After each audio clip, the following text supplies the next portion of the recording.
Hello दोस्तों, welcome back to my YouTube channel Jitendra study point में। दोस्तों, आज की इस वीडियो में हम हिंदी के महत्वपूर्ण प्रश्नों को लेके आए हैं, तो वीडियो को स्टार्ट करते हैं। प्रश्न नंबर 1 है, किस युग को आधुनिक हिंदी का कविता का सिंहद्वार कहा जाता है?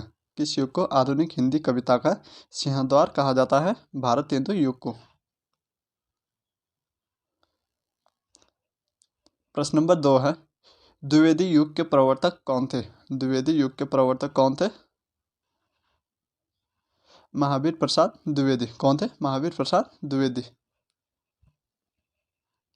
प्रश्न नंबर 3 है, हिंदी का पहला सामाजिक उपन्यास कौन सा माना जाता है? कौन सा माना जाता है? भाग्यवती।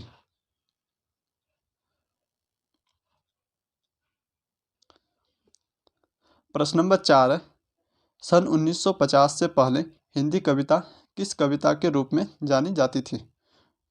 प्रयोगवादी कविता के रूप में। प्रश्न नंबर 5 है, ब्रज भाषा का सर्वोत्तम कवि है?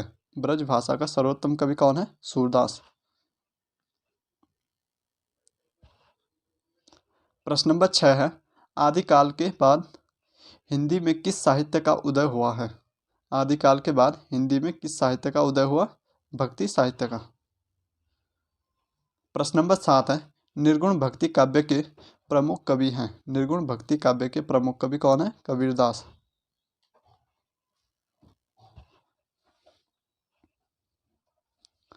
प्रश्न नंबर 8 है, किस काल को स्वर्णकाल कहा जाता है? किस काल को हिंदी का स्वर्णकाल कहा जाता है? भक्ति काल को। प्रश्न नंबर 9 है, हिंदी का आदि कवि किसे माना जाता है? हिंदी का आदि कवि किसे माना जाता है? स्वयंभू को। प्रश्न नंबर 10 है, आधुनिक काल का समय कब से कब तक चला है? आधुनिक काल का समय कब से कब तक माना जाता है? 1900 से अब तक।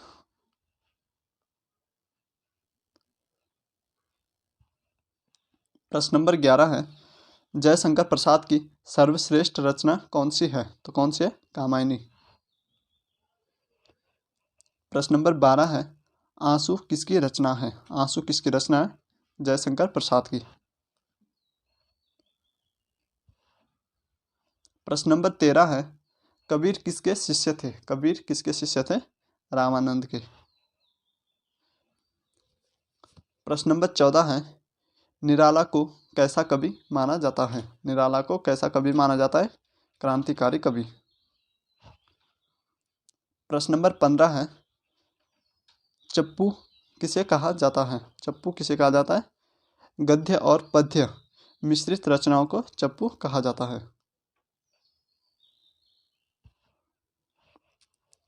प्रश्न नंबर 16 है, कलाधर उपनाम से कविता कौन से कवि लिखते थे? कलाधर उपनाम से कविता कौन से कवि लिखते थे? जयशंकर प्रसाद। प्रश्न नंबर 17 है, रसनिधि किस कवि का उपनाम है? रसनिधि किस कवि का उपनाम है?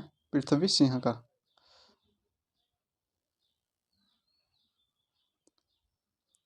प्रश्न नंबर 18 है, प्रेमचंद के अधूरे उपन्यास का नाम क्या है? प्रेमचंद के अधूरे उपन्यास का नाम क्या है? मंगलसूत्र। प्रश्न नंबर 19 है, हिंदी का सर्वाधिक नाटककार कौन है? हिंदी का सर्वाधिक नाटककार कौन है? जयशंकर प्रसाद।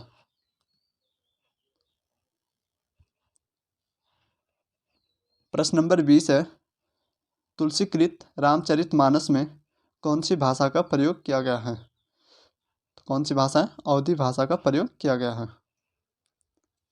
प्रश्न नंबर 21 है, हिंदी गद्य का जन्मदाता किसको माना जाता है?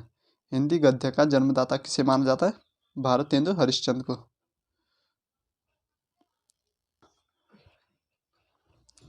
प्रश्न नंबर 22 है, मीराबाई ने किस भाव से कृष्ण की उपासना की? तो किस किस भाव से की थी? माधुर्य भाव से। प्रश्न नंबर 23 है, सूरदास के गुरु कौन थे? सूरदास के गुरु कौन थे? वल्लभाचार्य।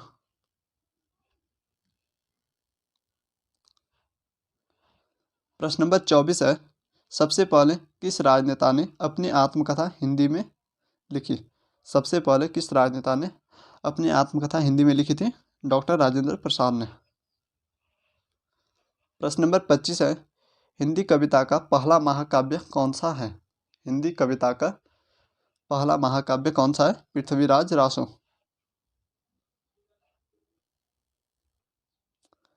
प्रश्न नंबर 26 है, हिंदी में सर्वप्रथम प्रकाशित पत्र का नाम क्या है? हिंदी भाषा में प्रकाशित सर्वप्रथम पत्र का क्या नाम है? उदंत मार्तंड। प्रश्न नंबर 27 है, हिंदी साहित्य की प्रथम कहानी है। हिंदी साहित्य की प्रथम कहानी कौन सी है? इंदुमती।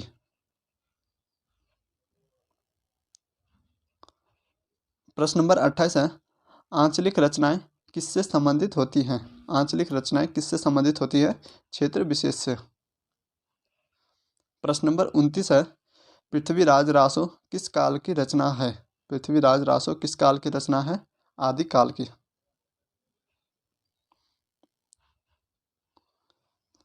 प्रश्न नंबर 30 है, हिंदी गद्य का जन्मदाता किसको माना जाता है? तो किसे माना जाता है?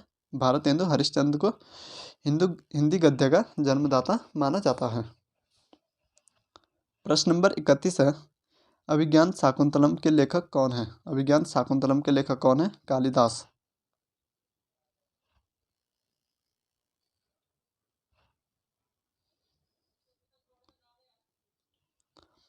प्रश्न नंबर 32 है, वीरगाथा काल के सर्वश्रेष्ठ कवि माने जाते हैं। वीरगाथा काल के सर्वश्रेष्ठ कवि कौन माने जाते हैं? चंद्रवरदाई।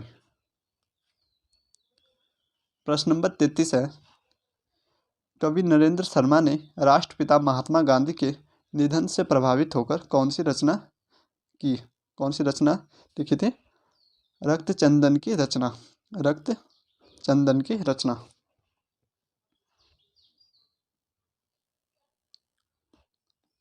प्रश्न नंबर 34 है, पृथ्वीराज रासो के रचनाकार हैं। पृथ्वीराज रासो के रचनाकार कौन है? चंद्रवरदाय। प्रश्न नंबर 35 है, कबीरदास की भाषा थी। कबीरदास की भाषा कौन सी थी? सदुकड़ी।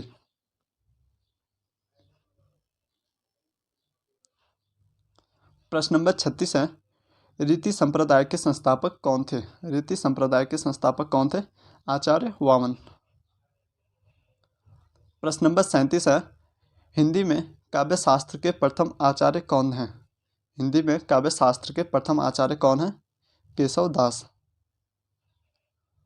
प्रश्न नंबर 38 है, साहित्य शब्द किस शब्द से बना है? साहित्य शब्द किस शब्द से बना है? साहित्य शब्द से।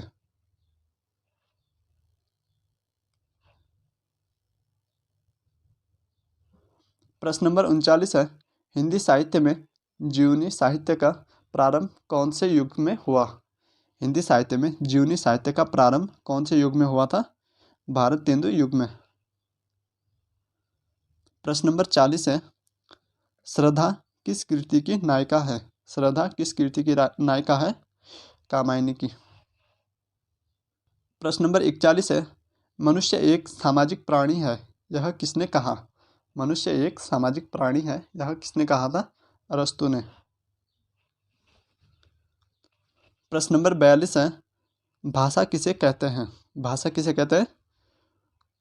मनुष्य अपने मानसिक विचारों की अभिव्यक्ति के लिए जिस माध्यम का प्रयोग करता है वह क्या? वह भाषा कहलाती है। उसे क्या कहते हैं? भाषा कहते हैं। प्रश्न नंबर 43 है, भाषा शब्द की उत्पत्ति कहाँ से हुई? भाषा शब्द की उत्पत्ति कहाँ से हुई? तो भाषा शब्द की उत्पत्ति संस्कृत भाषा के भाष धातु से हुई।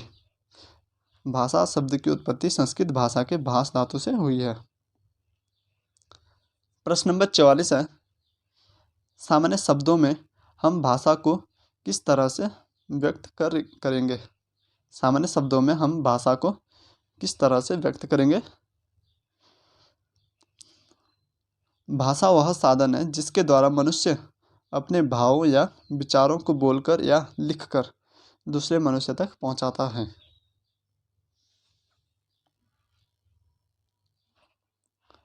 प्रश्न नंबर 45 है, भाषा को मुख्य रूप से कितने भागों में बांटा गया है? तो भाषा को मुख्य रूप से कितने भागों में बांटा गया है? 2 भागों में, लिखित भाषा और मौखिक भाषा में। प्रश्न नंबर 46 है, हिंदी भाषा का संबंध किस लिपि से है? हिंदी भाषा का संबंध किस लिपि से है? देवनागरी लिपि से। प्रश्न नंबर 47 है, बोलने वालों की संख्या की दृष्टि से हिंदी का विश्व में कौन सा स्थान है? बोलने वालों की संख्या की दृष्टि से हिंदी विश्व में कौन से स्थान पर है? तीसरे स्थान पर। प्रश्न नंबर 48 है, सूरदास के काव्य किस भाषा में है? सूरदास के काव्य किस भाषा में है? ब्रज भाषा में। प्रश्न नंबर 49 है, संविधान के किस अनुच्छेद में कहा गया है कि संघ की राजभाषा हिंदी और लिपि देवनागरी होगी? कौन से अनुच्छेद में कहा गया है? अनुच्छेद 343 में। प्रश्न नंबर 50 है, हिंदी शब्द की व्युत्पत्ति कहाँ से हुई है? हिंदी शब्द की व्युत्पत्ति कहाँ से हुई है? सिंधु शब्द से। तो दोस्तों आज की इस वीडियो में इतना ही। अगर आपको वीडियो पसंद आई हो तो वीडियो को लाइक, शेयर एंड सब्सक्राइब जरूर करें। धन्यवाद। जय हिंद, जय भारत।